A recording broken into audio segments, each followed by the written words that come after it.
100 dias. Você não tá falando sério, né? 100 dias uma ova. Uma boa gestão começa com um bom diagnóstico e um bom planejamento. Para quem venceu as eleições no primeiro turno de 2024, já se passaram mais de 6 meses. E para quem venceu a eleição no segundo turno, mais de 5. Olha para você ver.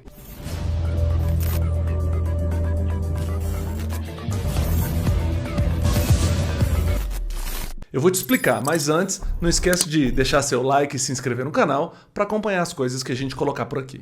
Já se passaram 100 dias desde o início dos mandatos de prefeitos e vereadores eleitos no pleito de 2024. Há quem diga que, após esse período, você consegue enxergar a cara daquilo que será a gestão e daquilo que será a representação na sua cidade. Mas o que isso quer dizer? De antemão, quer dizer que, com 100 dias, você já tem que perceber aquilo que é ação e aquilo que é omissão. Com 100 dias, você já consegue enxergar quem te abraçou, mas também quem te enganou. Eu vou te ensinar os 2 pontos de observação. E aí, você olha para a sua cidade e entende o que está vendo. Primeiro ponto, gestão. Segundo ponto, representação. Foram essas 2 coisas que você elegeu em 2024 para a sua cidade.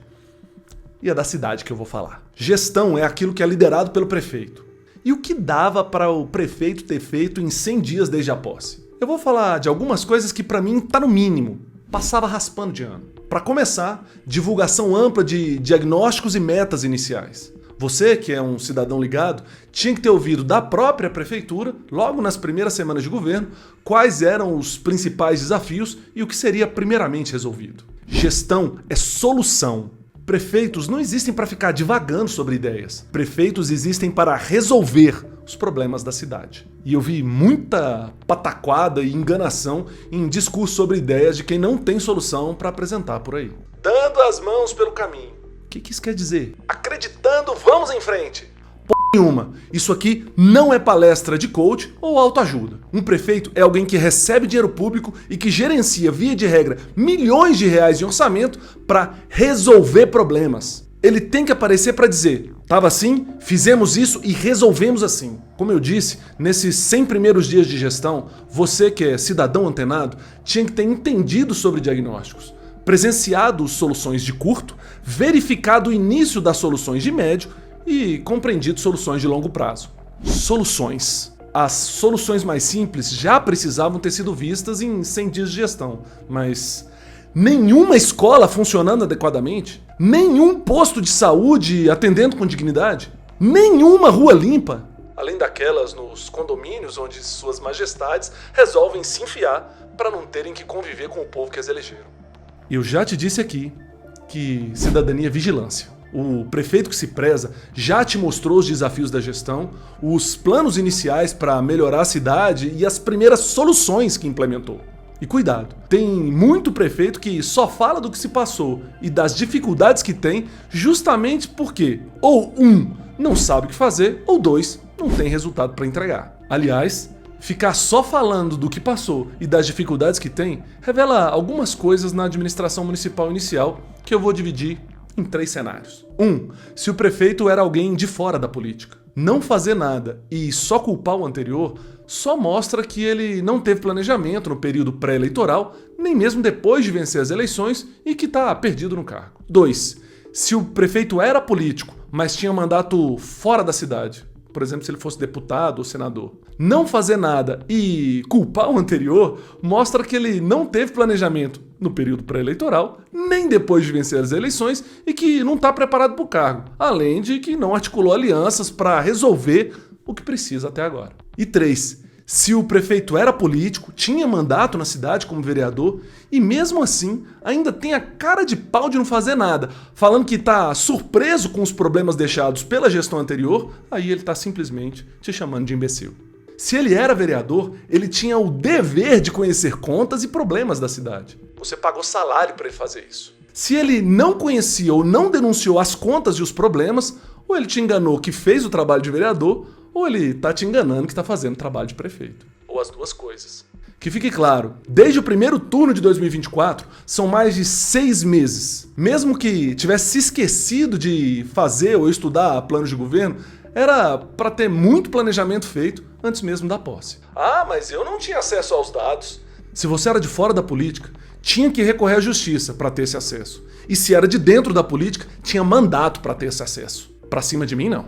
O prefeito que se preza, se planejou e se preparou para ser prefeito. Venceu a eleição e honrou eleitores, parceiros e correligionários. Foi atrás dos dados e planejou no período de transição. Apresentou o governo e suas diretrizes já nos primeiros dias e até agora já resolveu demandas iniciais. Sem palavras ao vento, mas com um trabalho para apresentar. É isso que devemos esperar. Ah, e deixa eu te contar uma coisa a mais. A desculpa de que a licitação não sai pode ser uma mentira de quem não se planejou ou não sabe o que fazer. Em 2025, já tivemos algo em torno de 70 dias úteis no calendário oficial. Úteis, já descontados os finais de semana e feriados.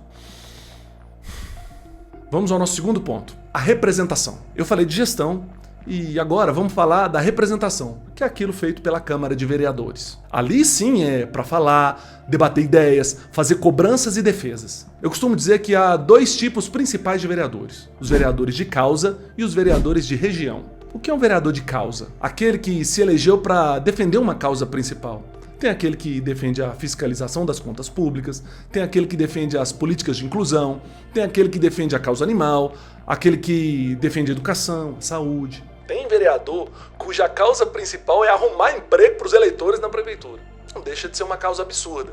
Mas ele certamente teve votos porque prometeu isso para quem votou nele. Um vereador com uma causa costuma ter votos espalhados por toda a cidade. Votos daquelas pessoas para quem essa causa é importante. Se você elegeu o vereador de uma causa, já se perguntou o que ele apresentou sobre ela? Ele já elaborou projetos para criar, revisar ou revogar leis que interessem a causa? Ele já atuou para exigir melhoria dos serviços públicos importantes para a causa? Ele já debateu ou discursou a respeito? De uma forma que te fez se sentir representado? Não? Em 100 dias de mandato? Em mais de 6 meses depois de ter sido eleito? Se isso não aconteceu, pode ser que a causa dele tenha sido te enganar. Bom, mas além dos vereadores de causas, tem os vereadores de região. O vereador de região ou de bairro tem a maioria dos votos concentrados naquela região ou bairro que se comprometeu a defender. E o vereador da sua região ou do seu bairro? Aquele que você só votou porque mora perto ou porque está sempre por ali? Já tem projeto ou requerimento dele para melhorar aquela creche que te atende? Ele já cobrou publicamente o secretário de saúde para melhorar o postinho que você precisa para não ter que ir lá para o hospital geral da cidade? Ele já falou das linhas de ônibus para passarem por aí? Tem alguma coisa que ele disse sobre o campinho das crianças? Não? Em mais de 100 dias? Para finalizar, eu lembro que em toda democracia tem uma base e uma oposição. É possível que, de agora por diante, passados 100 dias, a Câmara de Vereadores exiba isso de uma forma mais delineada. Você vai saber quem são os vereadores da base, aqueles que defendem o prefeito, que estão de acordo com o jeito como a cidade vem sendo administrada e que fazem as entregas junto com a prefeitura, e vai saber quem são os vereadores da oposição, aqueles que fiscalizam os serviços, que não concordam com a administração que vem sendo feita e que vão protestar em nome dos cidadãos pela melhoria dos serviços. Os vereadores devem até fazer documentos nomeando bancadas de base e de oposição, mas a gente ainda vai falar mais sobre isso aqui em outras oportunidades. Lembra do que eu te falei lá no início? Depois de 6 meses da eleição e mais de 100 dias de mandato, você já consegue ver como será a gestão da prefeitura e como estão sendo os desempenhos dos vereadores. Lembre-se sempre que é você que paga o salário de todo mundo. E é do dinheiro suado dos impostos que você paga que saem o asfalto, a creche, o postinho de saúde, o transporte público e tantos outros serviços da sua cidade. Ninguém pode te impedir de cobrar. É você que está pagando. A democracia tem ferramentas para tudo, inclusive para tirar quem ela mesma elegeu. Conserve o seu direito de cidadão e a sua capacidade de se indignar. Mas essa é só a minha opinião e eu, muitas vezes, prefiro a sua. Não precisa gostar, mas se você achou interessante, compartilha para mais gente concordar ou rebater. Com trabalhos técnicos do Guilherme Dantas, esse é o Olha Pra Você Ver, com assuntos que a gente acha que você tem que saber. Eu sou Braulio Flores, mas também tenho espinhos. Até a próxima.